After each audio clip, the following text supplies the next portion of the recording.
computer.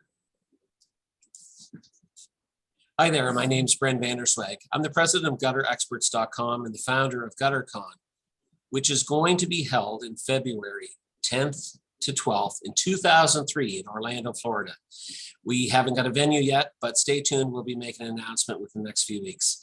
I've been doing many interviews over the past 8 months. I've been chatting with a variety of people in the gutter world, speakers who presented at GutterCon 2022 in Denver this past April, suppliers and regular gutter guys just like you and me. We talk about their businesses and how they play a role in today's gutter industry. So I'd like to introduce my guest for today, Tony Cobb. He's been in the gutter business since 1995. He's the owner of All Gutter Systems in West Michigan. Tony's also been promoting an underdeck drainage system called Underdeck Oasis. How you doing today, Tony? I am doing well. It's a beautiful day in sunny West Michigan. Hey, it is up here too. We've got the same weather. It's just awesome. So I have to admit that I kind of followed you back in the day. And it's really funny how we met. Well, we met at GutterCon, of course. But I used to follow you back on LinkedIn. So before Facebook and all that stuff, you were on LinkedIn. You had a gutter, was it a gutter association, North American Gutter Association or something, was it? Yeah, so the National Rain Gutter Contractor Association. That's right. We made a lot of effort to try to get that up and growing back when I had more time. Well, I have to admit, I followed you a little bit and I said, this guy, he's nuts. So when you came, I shouldn't say you came running up to me, but when you came, no, first of all, I saw when you signed up on the registration, Tony Cobb, and I said, oh my gosh, Tony Cobb is coming. And then when you actually came over to me during GutterCon and we had a chat, we had a really good chat because you tried to kind of do a little bit something like GutterCon back 25 years ago, didn't you? 2006. So yeah, 14 years. 14 years ago. 16 years ago. Yeah. Yeah, cool. And we'll talk a little bit about that later, but tell me, so you're a few years older than me. You started, I was got in the business in 1998. So you got me beat by 4 years, 3-4 years. So tell me, you know, what led up to getting in the gutter business? I mean, you must have done something before that, like after high school. I always kind of like to talk to guys and see, like, when they came out of school, what were they doing? What brought them into the gutter business? So. Yeah, so I left West Michigan or East Michigan and came over to the west side of Michigan to go to school. Unfortunately, I had a climbing accident right before I left for school. 2 weeks before I was in the hospital with a broken back. Oh, and so let me butt in here. I know that we just chatted the other day and you talked about climbing. So when you say climbing, you mean like climbing mountains? Yeah, I climb mountains, Kilimanjaro, Denali, highest point of every state. That's one of my things. So yeah, I had a climbing accident, and just between you and me and all the other gutter guys, I actually fell out of a tree. Oh, really? Yeah. What were you we doing, call like it climbing accident, and we let Tom people sort of thing? I was just taking a picture of us, a couple of guys up in the tree, and a branch broke. Wow. Came down, landed on my back for So 26 feet. Exactly. How old were you? 18. Wow. 18. Yep. How long were you out? So I tried to go to school, but laying down, and because of the back brace I had to wear at the time for a year, and taking the pain medication, it doesn't really coincide with poor study habits in college. So college literally lasted me 6 weeks, and then I had to withdraw. So at that point, I end up healing my back. And then I ended up getting into painting, and I had, before I was 21, or when I was 21, I had 21 painters when I was 21 years old, like student painters, before the student college painters type was a franchise opportunity. Oh, really? And so then you're saying you invented that? Nope. Just saying I probably could have, but I didn't. So I got into painting, and when I did that, I saw a lot of the damage being done. There's a lot of gutter contractors around the country that were painters or still paint, And Really? I used to start subbing out the rain gutters. So from the late 90s all the way until through 94, I did painting and gutters. And then in 95, I went just strictly gutters, mainly because gutters are real focused. And you get in, you get out, you get paid. Yeah, it's such a good business. Like you make so much money doing it, right? And there's no hassle. So yeah, you get in and out. Yep. And it's better. I love it on the holidays because around the holidays, it slows down. People don't want to deal with a contractor, you know, right before Labor Day or 4th of July, even the holidays. So it slows down. So I've made a niche there. I started with one gutter machine, borrowed some money from my dad and bought my first gutter machine. And then the next year I bought my second gutter machine. Took me, I think, 8 months to pay him for the first machine. Took him 2 months to pay for the second machine. Nice. And then I've cash flowed everything after that. We added another machine in 97, and then 98, 99, I added a machine every year for 6 years. Wow. So always, so back then, was it just 5-inch K style back then? 5-inch K style. I think 99 is when we got our first 6-inch K style gutter. That would have been, yeah. And then 99 is when we really got into gutter covers, and we really hadn't done gutter covers much before that. Actually, I had a very large gutter cleaning business, you know, a couple $100,000 every fall in gutter cleaning. Wow. But November 3rd, 1998, the gutters froze, and I had a ton of condos and projects under contract to clean the gutters, but it froze for the whole month. And I had a lot of people upset with me. And so we had to change our thinking that, yeah, some years it freezes out and you can't clean gutters, because we can't really start cleaning gutters till around about the week before, some houses the week before Halloween, around the 20th, 25th. That's about the time we can start cleaning gutters in our area. Yeah, it's kind of the same in our area too, like late October. And I mean, we don't make a lot of promises to people, probably for the reason that you just gave. We just, you know, put them on the list and we try to get to them. But, you know, we stopped taking on clients after like November 30th. We won't take on any new clients. It's just, you're getting too late in the game for that. Right. You probably have this here in Halifax, Nova Scotia, up here in Canada. We're on the East Coast. Probably have a very similar climate to what you guys have. I don't think we get as much snow as what you guys probably get in Michigan, but you know, same sort of temperature. So it's going to freeze. You're certainly going to get freezing temperatures before the new year. That's for sure. Yeah, we typically get between 60 and right along the lake shore, we can get up to maybe 110 inches of snow a year. So we still get, if the wind blows, if it's from the southwest, the west, or the northwest, we get some lake effect snow. Yeah. For about 40, 50 miles inland all the way along the west side of Michigan. That's right. So, so how long were you, and I understand you're still running gutters, but tell us a little bit about, you know, so into the 2000s. I know a little bit of your backstory, but tell it to me in your own words. Yeah, so I got involved with the gutter helmet dealership in 99 and 2000. We were the fastest startup in the country for gutter helmet in 2000. 2001, we would have been one of the top 30 dealers in the country. Wow. Gutter helmets patent got expired. The patent expired, and they sold it the same month. And we got cut as a dealer. And then I went to work with a local manufacturer, and we developed a competitive product to that we sell under Gutter Hood. And so how long did you do gutter helmet for? So I did gutter helmet for really just 2000 and 2001. We dabbled a little bit in 99, but not much. So I had it for 2 years, and then I worked with the company and developed Gutter Hood. And I literally spent 3 years on the road, Tuesday, Wednesday, Thursday, every week, talking to gutter contractors face to face. So it ends up being hundreds and hundreds of gutter contractors at their location. So that's given me a good perspective all around the whole country of what gutter guys have to deal with, and being a gutter guy at the same time myself. Yeah. So how far did you travel around the U.S.? Like all over the U.S. or just up northern states? The entire country. You know, just in the areas like New Mexico and Arizona, Those are probably the only two states, maybe Utah and Nevada are the only states that I did not sell product or we don't sell gutter protection to. Pretty Really? much all together. Yep.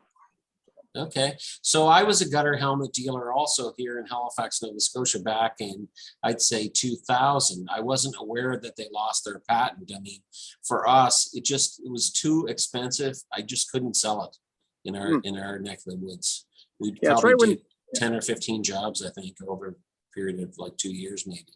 I gotcha. So you would have been right there when they went from the smooth panel to the textured panel. And that's, they went and textured, they basically patented the textured gutter helmet panel. That's why they switched it to try to update a new patent to have something patented. Yeah. And did that work any better? Well, it all depends on who you talk to, I guess. It was something to sell. So is that, I haven't really been keeping up on it, but is gutter helmets still out there, aren't they? Oh yeah. Yeah. They've been sold again since then. Okay. And do you still use a product similar to like the product you call Gutter Hood? Correct. And so the markets where you have, there's certain parts of New England where they have, or even the DC areas, there's some still very large gutter helmet dealers. So some of my best customers are customers that I sell the product to other gutter guys around that area. So they have something. So if the customer already believes in the product, you know, the nose over product. Nose forward product. If they already believe in that, it's very easy to sell that. Same as if you have a large, you know, gutter filter company that's doing really well around there. It's very easy to sell a filter to someone that's already been pitched the gutter filter product. Right. So where do I dare ask you where your head is? Like, what's your product? What's your go-to product? So I am a firm believer that there's no silver bullet. And based on what type of trees you have, how close they are to the house, how long you're going to live in the house, how old your roof is, you know, whether you're going to replace it in a couple of years, because, you know, if you put a product goes underneath the shingles and you're going to replace the roof in 5 years, you're better to put something that's more temporary. Otherwise, you get an additional cost to take it off, put it back on. And it's not going to as well that way. So, you know, we're open. We sell screen, we sell a micro mesh, and we sell a full nose gutter protection gutter hood. Okay, so you basically, you know, whatever the customer wants, you can give it to them. We recommend, we'll give them prices of all three prices, okay? And we'll say, this is what I would recommend. And we sell everything as if you're family. That's our policy.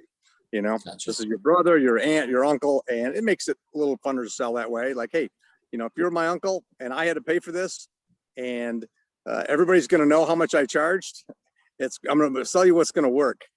Okay. But I'm not going to oversell you something that I overkilled. You overpaid for it. So, gotcha. And that works. I have a very good reputation and we get good referrals that way. Yeah.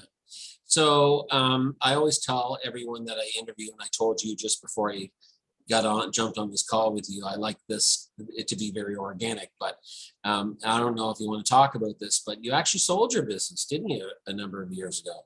I did. Yep. Back in when I was out selling the gutter protection product, I got an opportunity to sell it to back then was Masco, which is today Top Build, and they own 350 gutter companies all over the country. Top Build. It used to be Masco Contractor Services. Okay. And they own. So they primarily their business. If you think of what Masco is, Masco owns Delta Faucet, Merillat Cabinet, Behr Paint, and 100 other major manufactured products that go into homes.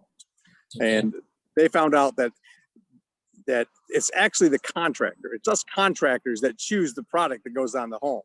The homeowner actually chooses the contractor, if you think about it. If you're a painter, who chooses what brand paint you're going to put on the house? The painter does, right? And so they figured it was better just to own the contractor, okay?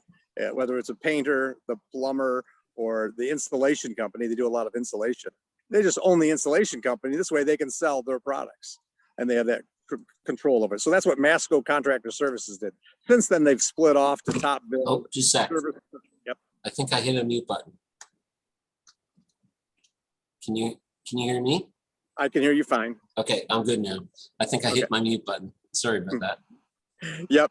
So Masco Contractor Services, which is now Top Build, because they split, the stock split.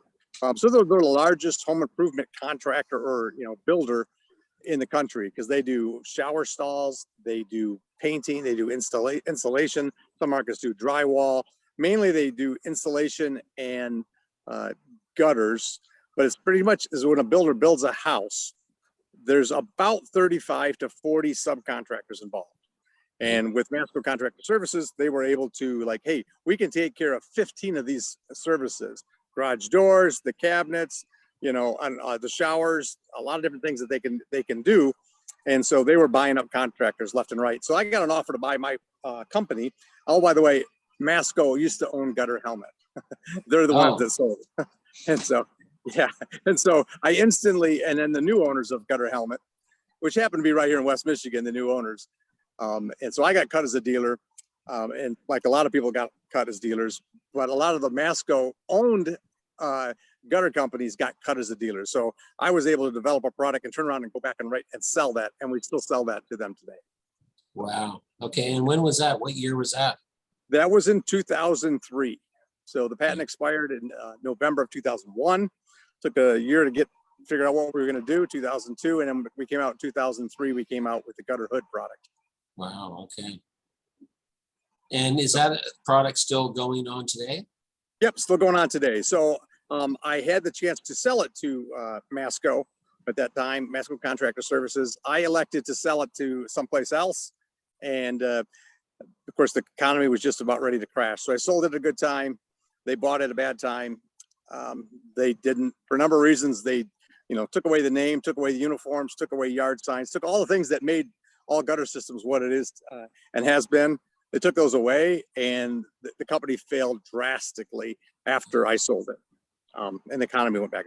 I got the company back in 2006, and for about 30% of what I paid for it, or what they paid for it. So I got it back, and within, they had a day and a half worth of work for 5 guys on the board. That's all they had. Wow. And within a month, we were back to 8 installers, 4 crews, and we were out 3 weeks worth of work just by doing the things that we were doing. When I got on the phone to every one of our builders, brought back the uniforms, brought back the yard signs, brought back all the things that we do to make it work. Yeah. And the old employees came back, and it worked out really well. And it rained for like 2 weeks straight, so that also helped. That helped. Yeah. So it really sounds like, so are you just on your own, or it sounds like you're a pretty good networker? I mean, do you work with a lot of other gutter guys around, I guess, right? Yeah, so I'm still in contact with a lot of gutter guys around the country that I talked to. It was great to come to GutterCon. A lot of these guys see him. Oh my gosh, Tony, I haven't seen you in 10 years. So it was kind of a reunion for me, for the guys that understand that, the gutter business is bigger than just me and my little town and a couple people. So I do have family working for my business. My daughter, she was born in '90, so she was like 5 when I had my first gutter machine. Now has 2 young boys, and she's 32, and she does HR, she does payroll. My son, who wasn't even alive when I got my first gutter machine, he is a gutter salesman and doing a phenomenal job. Yeah. He drives the Tesla, and he swears he gets most of his work driving from one job site to the next without touching. I've thought about getting a Tesla, or at least an electric vehicle for my estimator. I've thought about it, and I wonder, are people going to think that's a good thing, or are they going to say, oh, they're making too much money, they have a Tesla? We say we're making money because he's more efficient. That's what he likes to say. Yeah. So, because he does have to stop and charge it, there's no question about it, but he's making phone calls, and we do everything on an iPad with all of our quotes, pictures, diagrams, everything there. And so it forces him into, hey, I got time, I got to use it. So he uses it pretty effectively. Let me ask you this. He has to charge during the day? Like, he can't go a full day? Probably. He tends to, blare the AC full blast, and I'm not sure. I don't watch him every daily over there, but I think he does. I think he actually charges almost most days. I mean, we have a charger at work, and it's kind of a test. It's also like, yeah, we'll try this. We'll we'll try this. So we have a charger there, and I look on the phone, I can see where he's at, see how he's doing. Well, that's good. And You so want to I see can where he's at, right? I don't have to worry about him. He's actually a really hard worker. Yeah. Sometimes I gotta tell him, you need time to come home, buddy. Go home. You're working late. I got one of those too, so that's good though. So you've been talking about, I know you're involved in another business now. So, when did things kind of start switching over? Well, tell us a little bit about your other business. Like we're right in around 2006, 2000, and right in around when the economy kind of tanked back in 2008. Yeah. So how did that all fare out for you? There was some difficult times in there for me, really very difficult times. One, I got the gutter company, it was broken and had to put a lot into that, a lot of time and effort. Fortunately, I'd gone through a divorce in 2004, 2006. So it was a really difficult time, but a lot of shit going on. Yeah, it was very difficult. So at the end of the day, it's all worked itself out.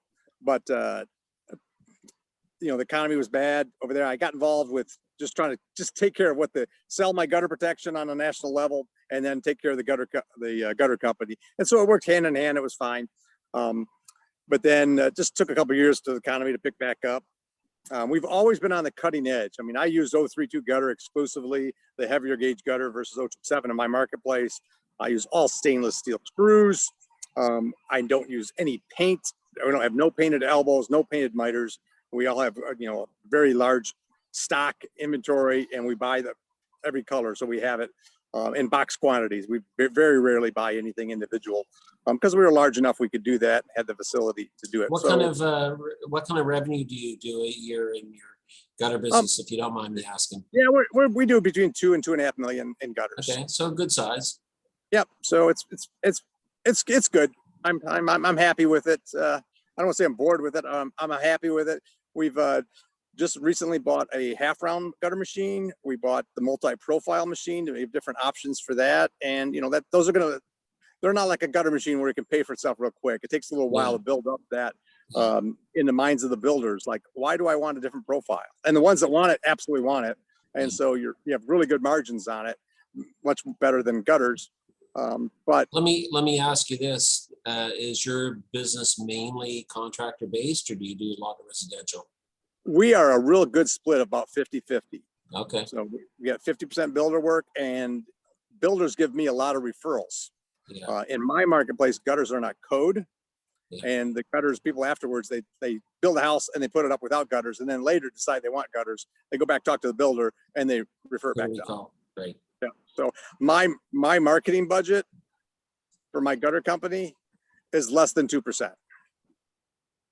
Yeah. So nice. And that's basically because we have a great reputation.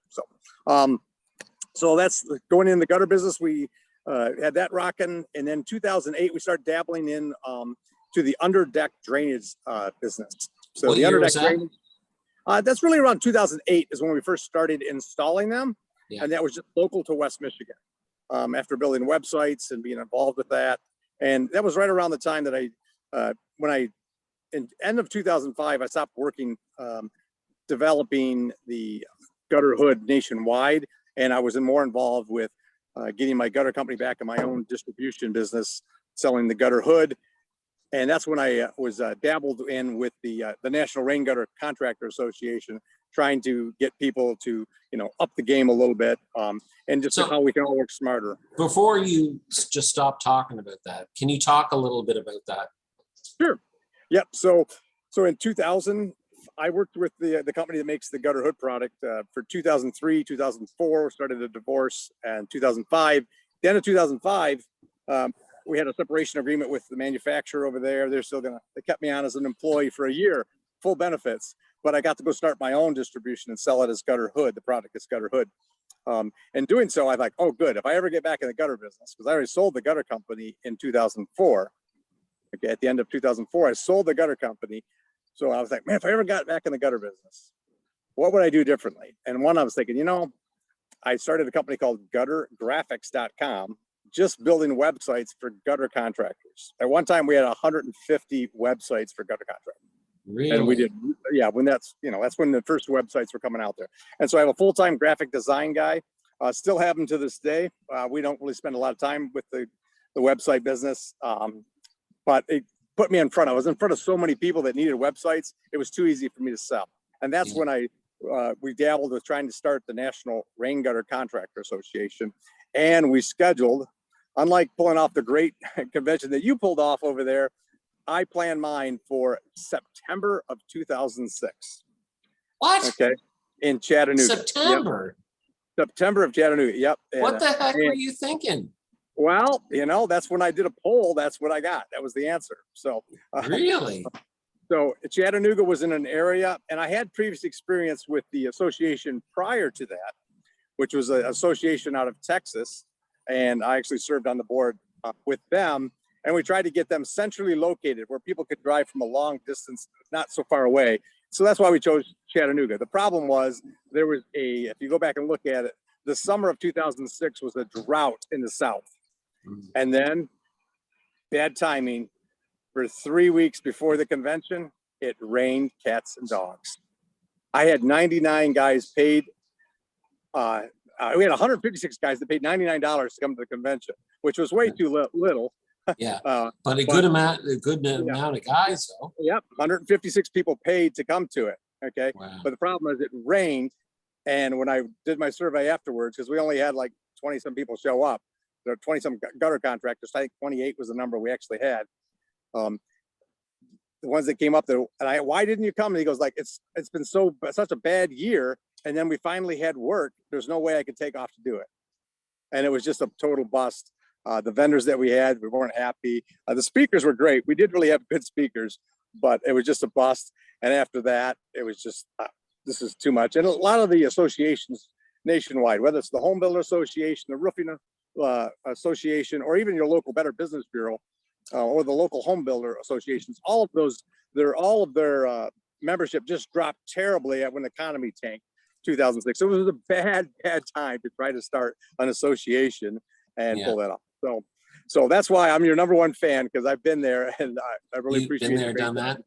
Yeah. Well, I was so when we met, you were really pumped up about it, and I'm so appreciative of you and hearing about what you went through, because it wasn't an easy thing to pull off what we did, but I really do. It was an awesome event, wasn't it? And you pulled it off from Canada. Yeah, all right. I didn't tell too many people I was from Canada. But. Yeah, Bren, inspired by you. Right now, I'm at a rest area, okay, on the way to Georgia to put on a convention for a club that I'm involved that has nothing to do with gutters. Awesome. If you can do it, I can do this. So yeah, well, that was one of the things we were chatting about the other day when we were talking. So many I've spoke to so many people, and it puts a smile on my face every day. The things that have come out of Gutter-Con, and people that have met people. I talked to a supplier the other day, and he met with a large gutter contractor that he met at Gutter-Con, and it was because of Gutter-Con. So, this is exactly why we're doing the stuff that we're doing. So I'm just so happy. And even though you're doing a conference that has nothing to do with gutters, I'm sure you're going to come to our conference in 2023, aren't you? Yep, I will. Absolutely good. So listen, so the big thing that you're working on now, tell us about that. Sure. So, I mean, when gutters were really cool and people were like, oh my gosh, they see the gutter coming out the back of your roll former. That was really cool. And we, as gutter contractors, we enjoy that. The customers see how beautifully it matches, and we love that. And I really enjoyed that part. The same as painting for a lot of points too in my life. And so then I got the gutter protection, and people are like, oh my gosh, that looks so nice. It's almost invisible. And so we've seen that. And then I got involved with the Underdeck drainage system. So we have an Underdeck drainage system that's all aluminum system. It's like a big panned gutter system for underneath the tall decks when people want to use the space under their deck for primarily like entertainment. So it's kind of the most wasted space in America is under a tall deck, because people build a house in the US and Canada for $200,000 to $2 million. Everything is looks is completely finished before you can get occupancy, except for under the deck. Yeah. And then just a couple years later, you've got a moldy, green, nasty place underneath the deck. You can't store anything underneath there. And our climate's water's dripping for, after it snows for several days as it melts back out. So I got involved with it. I did several different systems, did plastic systems, just they're kind of like Me too. like yeah, yeah. So like plastic systems are like, I always say plastic is practice, just like rain gutters, right? So so this system is an aluminum system. There are 8-inch wide panels by 1 inch deep. They interlock. They have a carrier, and it goes as a twisted plane. So it dips into the gutter, but it's also tipped. The gutter is also tipped underneath there. So UnderdecKoasis.com is the website. We sell the product to contractors all over the country. Our best contractors are gutter contractors because they understand you got to take water from point A to point Q. Q. Not, Q. not like most like roofing products, siding products, window products. They just have to shed the water. We have to collect the water because we're rain gutter guys and take it where they want it to go. And that's what the Underdeck system does. So and the great thing about my installers that love it, that are mostly from the gutter side of the business, is that they don't have to carry a 30-foot, 40-foot ladder around. We're only climbing 3-4 feet off the ground. You're in the shade most of the day. I mean, the winter's still a winter, but they really like doing it. And the customers are just like, oh, you've made me a whole new house. It's the man cave. Well, it's certainly a whole new room for sure. Yeah, it can be. We can even set it up for they want to enclose the sides of it so they can make it more of a 3 or 4 season room. People just love watching sports outside. Do you get involved with that too?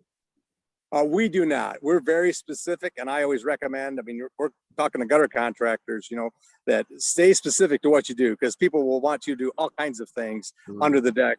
They will have you want to start installing heaters and lights, barbecues, and in like swings and stuff like that. Try to keep it simple, especially the first couple that you do, because the reason that people don't do underdeck drainage systems is because, well, there's a barrier to entry to get into the business. It's not money, it's skill and experience, and you have to do a lot of ones and figure out how it's done. So I'm a mechanical minded owner of the gutter company. I've solved the problems. I got guys that can sell, they can sell. I got guys that can manage people, they can manage people. I'm more of a hands-on guy. And so that's why the Underdeck was a new project, a new, if you will, a new mountain for me to climb. And so now I'm getting out, and I have trainers now that go out and train other gutter contractors all over the country and teach them how to put the product up. So pictures in a diagram, and we get them a price. Here's a whole kit price that shows up. And if you bail, my guy can show up with his tools and do the whole job. That's how it works. I watched one of your videos this morning about doing an install, and it just all kind of made sense. It was really, really a nice, clean system. I mean, I've worked with a couple, or specifically one other product years ago, and even this past year, we have contractors that call and they put up they put up something and they just need a gutter there. And I think to myself, I don't know if that's going to work, but it was a really, really nice, clean, finished system is what a lot of thought was put into your product for sure. It's exciting. We got a lot of colors. We've got grains, 5 wood grains, and I even brought in the gutter. So I have maple colored gutter. Okay, so all you Canadians over there who like the maple leaf, I got maple colored gutter up there. But we have a mahogany, a teak, a cherry, and there's one other wood grain that's on there, complete with the end caps and the strip miters to make it easy to put it up. Oh, strip miters? Yeah. Uh-oh. There's going to be some guys that don't like to hear about that. Oh yeah, well they want the box miters, right? No, the hand cut miters, only hand cut miters. You know what? We can do that too. We can, but we're not gonna prep it for you. You're gonna have to do your own hand cuts. Yeah. So when did you start getting into the Underdeck Oasis?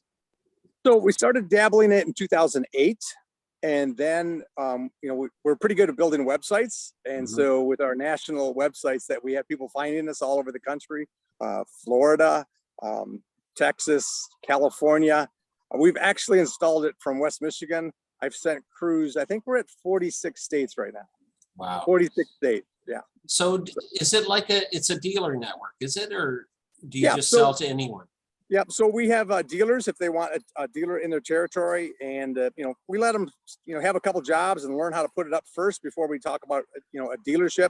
And a dealership basically means that we are going to send all of the leads that we get coming in to your marketplace, and we'll give you those leads if you're the dealer.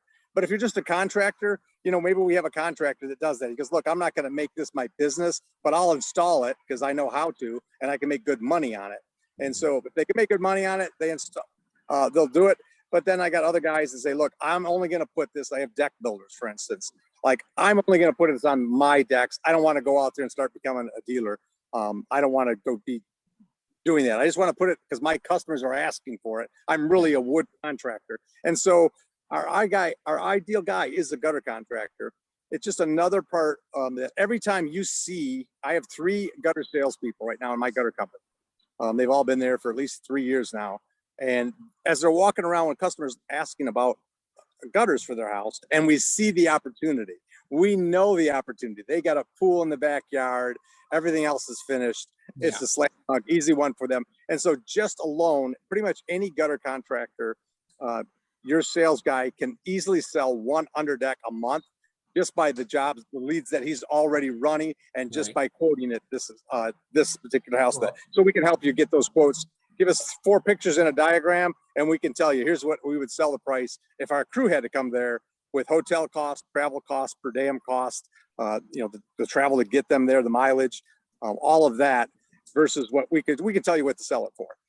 What we would sell it for if we had to come. What got me a little bit interested in it this week, I had a customer that called me about it. I saw that they had like kind of one of these weird DIY systems, and I said, well, and then he asked me, do you do this? I said, well, I've done it before, but I do have someone that I'm dealing with. So that's what really prompted me to give you a call, because I knew you were doing it on a pretty big scale. So, most of the guys watching this interview right now, they're gutter guys. So what's it take to become a dealer? Like how do you start someone off? First of all, I'd say, look, if you think you've got a market for it, we can talk about that on the phone. And then, we can help you go through a couple ones. Let's go to a dance before you get married to a dealership, right? Let's show you how it can be done. We just did this past week where we went out and we already sold the job. And if you're interested, we'll tell you if we got an area for it. But in this particular area, in the Midwest, we don't have a dealer. And so we went there. We already got, I think we have 16 jobs in his market that are already sold. And we already half down deposit. Just need someone to install it. Correct. And we'll send our guys. That's fine. We have the capacity to do that. But ideally, they'll be able to sell a whole lot more work because they have their sales guys running around doing up there. So they're local, and you're going to sell more if you're the local.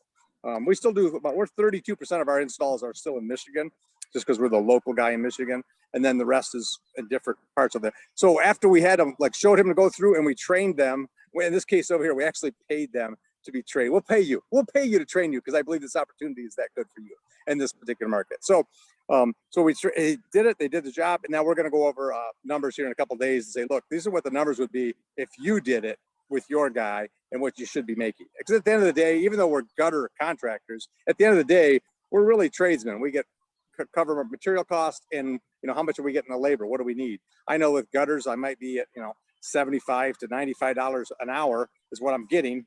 And I know with underdecks, I can easily be double that. Yeah. So, and I got happier employees that way. Yeah, for sure. So does it cost anything for someone to become a dealer? Like, is there an upfront cost? Some of the prime markets we are charging because we want someone that's committed. We've had dealers before that buy a territory and did absolutely nothing with it, and the job that they did was terrible, and that's not going to work. We want someone that's going to take that's vested. Once you're vested, and we have a whole package that comes with it. It depends on what size the territory is that you're looking at. So that'd be something that someone would call you and chat with you about that. Let's first get a couple of jobs done. See, do I like this? And once you get that in, you're like, oh, okay, I can do this. Or I don't have the labor. I can't have if you don't have the workforce to do it.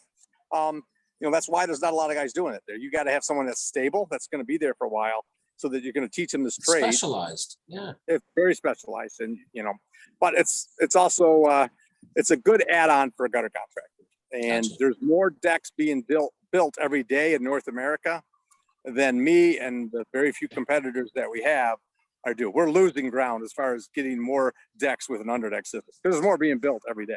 Well, I know that I've had contractors ask me about systems, and I've seen other systems, and yeah, there's certainly a need for it, or a want for it, for sure.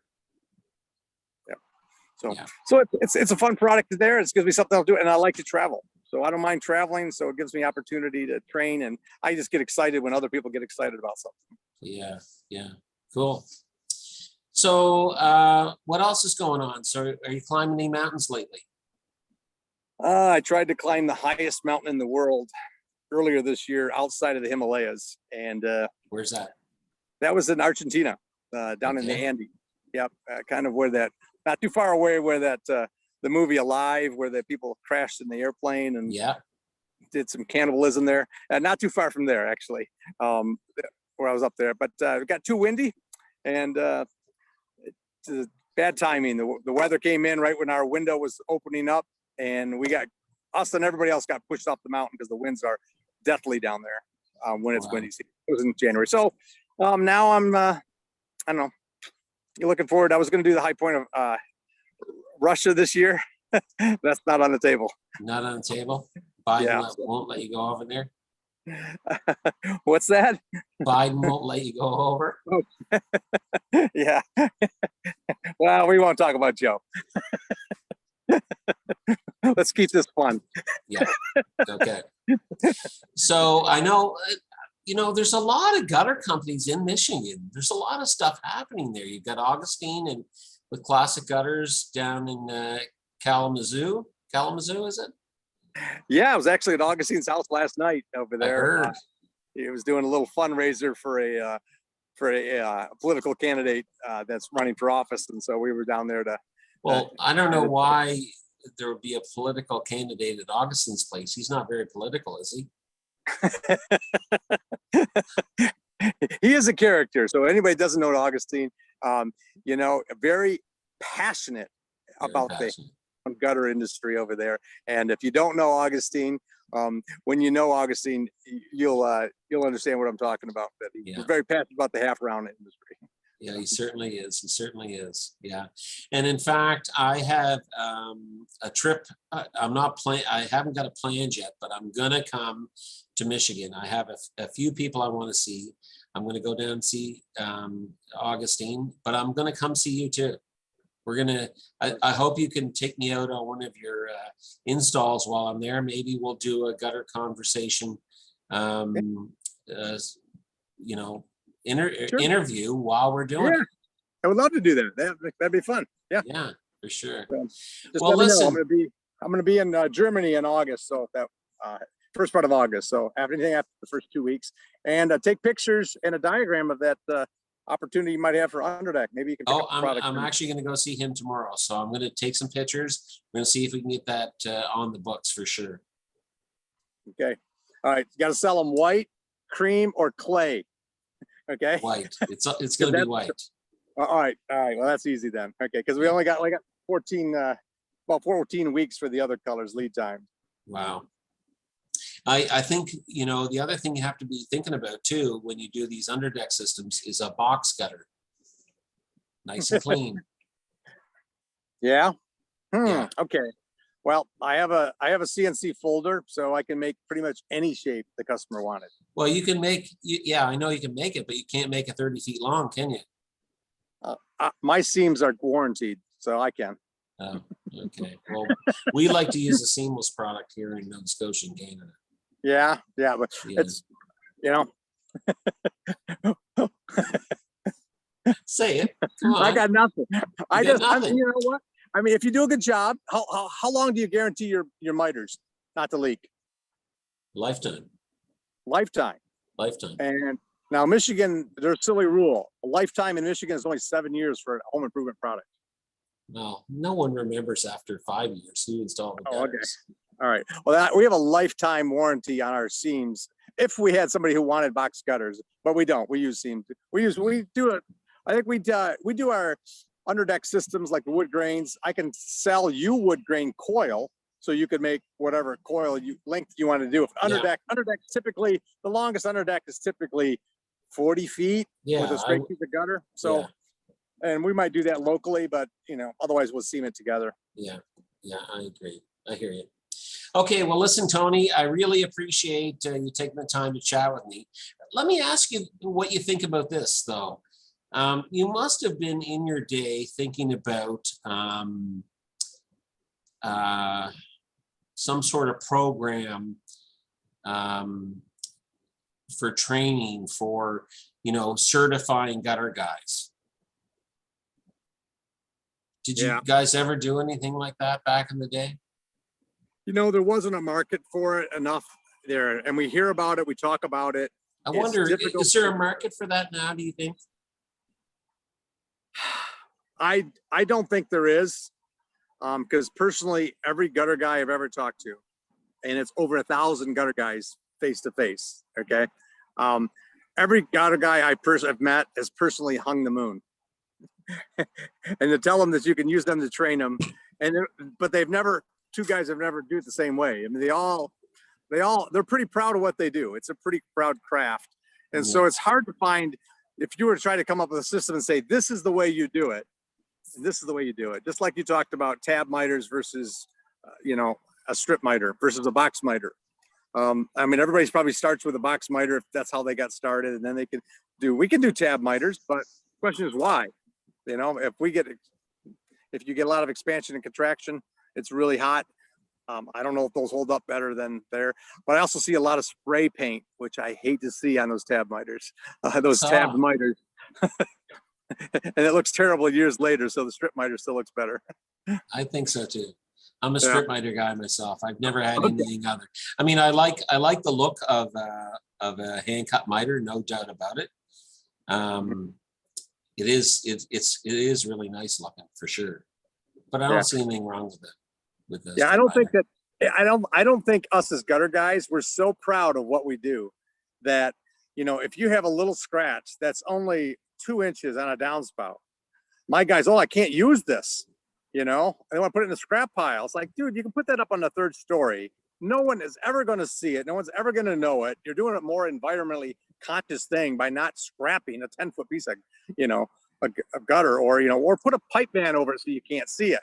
Okay, an extra pipe band, that makes it better. And so I think sometimes we get a little bit too proud of our miters, and if you're too proud, you might end up being a very poor person because you spent too time working on things that really don't matter.